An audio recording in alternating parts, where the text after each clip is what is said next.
Welcome to Facts TV News, where everything is true. Body found on fridge in St. Anne. The lifeless body of a man was found lying on an old refrigerator near a gas station on Oakland Drive in St. Anne's Bay, St. Anne on Sunday morning. The body, which up to present time was still unidentified, was found by residents who summoned the police. It was reported that around 6:30 a.m., a call was made to the St. Anne's Bay police station by concerned residents. On arrival, police saw the body of a man who appeared to be in his mid-30s lying on its back on the refrigerator under an ackee tree. Police said blood was coming from his right ear as well as back of his head. The body was clad in a burgundy t-shirt, short blue jeans pants, and was barefooted. Man charged for fatal Stony Hill Square bar stabbing.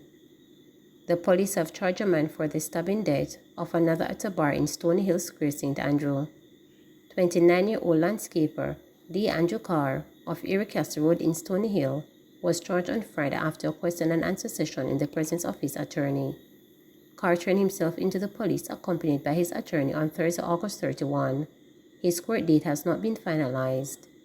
He is charged with the murder of 34-year-old Brian Morris on Friday, August 25th.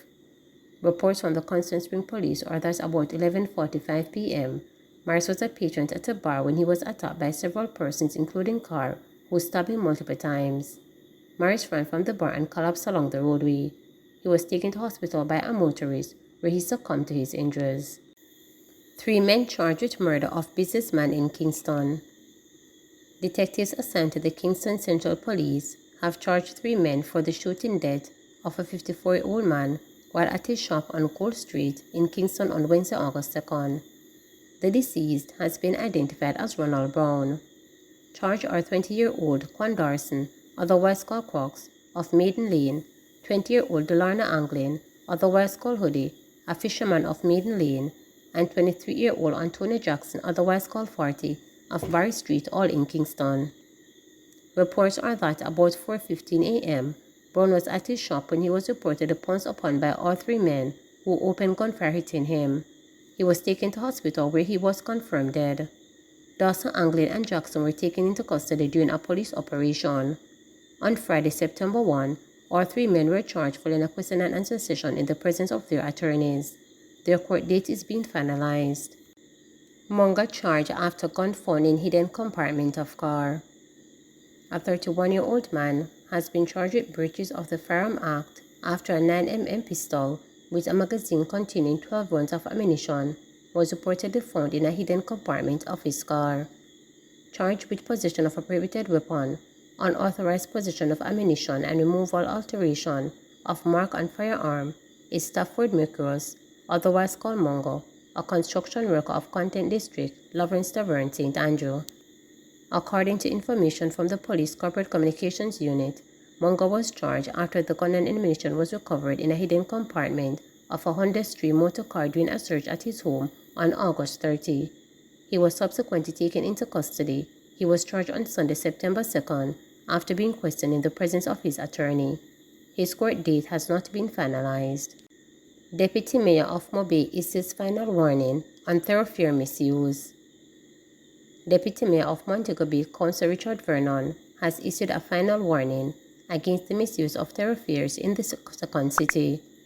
According to Vernon, the St. Elizabeth Municipal Corporation (SJMC) will be on a mission to tow vehicles that are left alongside the roadway starting Monday morning. If you leave your vehicles along the roadway overnight, we are going to take them up. For those vehicles that are parked along the roadway, we are going to take them up. If you are operating a garage and your operation spills over onto the roadway, or you are doing the operation on the roadway, we are going to take them up, declared Vernon. The deputy mayor told reporters that the municipal corporation has started to issue warnings to motorists after receiving complaints regarding vehicles being left along the main thoroughfare in Rose Hall area in the vicinity of the Iberia Star Hotel. We note that people are using the road reserved for car sales, car wash, and parking of trucks, and they are also putting structures along the road reservoir. We cannot facilitate that for obvious reasons because they hinder traffic, Vernon said.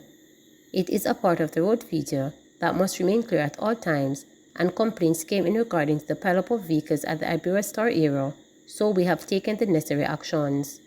We are going to do the same thing for the people who are parking the trucks along the roadway, Vernon told reporters on Sunday. He stated that the necessary action comes in the form of an SJMC sticker being placed on the windscreen of these vehicles requesting their removal. However, the local authority is prepared to remove these vehicles to create a safer space and better flow of traffic, Vernon stated. In addition to that, Vernon said that the push to remove those vehicles have also spread to the city of Montego Bay. He pointed out that those roadways have been plagued recently with traffic due to misuse of motorists and garage operators. In the town area in the vicinity of Cornwall Avenue and the Montego Bay Infant School, we have people operating the roadside garages, and in some instances, they are properly established area for the garage operation, but due to the volume of clients coming into those service providers, they spill over onto the roadway. We have experienced situations where those people try to work on the vehicle right here along the roadway, creating a situation where we have two-way traffic being converted to one-way traffic, he stated. This is dangerous for the providers of emergency services, Vernon bemoaned. The deputy mayor went on to complain that these activities, which are usually being carried out in school zones, are to be discontinued as they pose a serious threat to the well-being and safety of motorists and pedestrians. I see people even welding and spraying vehicles along the roadway.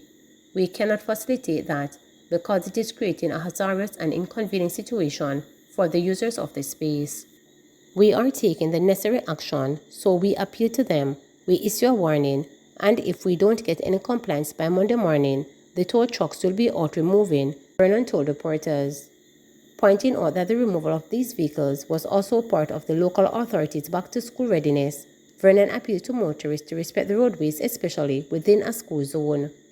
A school zone is supposed to remain sterile.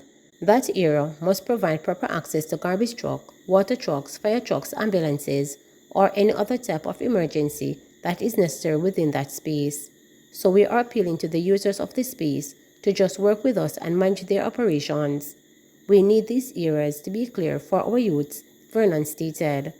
At the same time, major roadworks are being carried out across various divisions in the parish to ensure that there is a proper flow of traffic for the reopening of school, Vernon noted.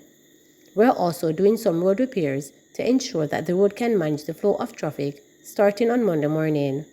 We are looking to do some remedial work to the sign Irwin Main Road, and we started that on Saturday, so come Monday morning, the sign Irwin Main Road should be passable for the motorists in that area, he noted.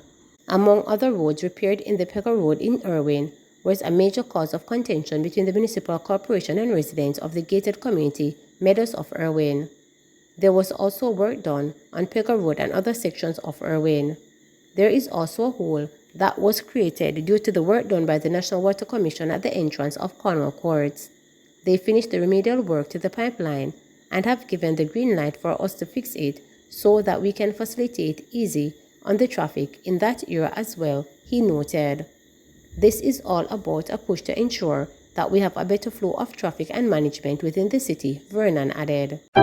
Please remember to subscribe, like, share, and click the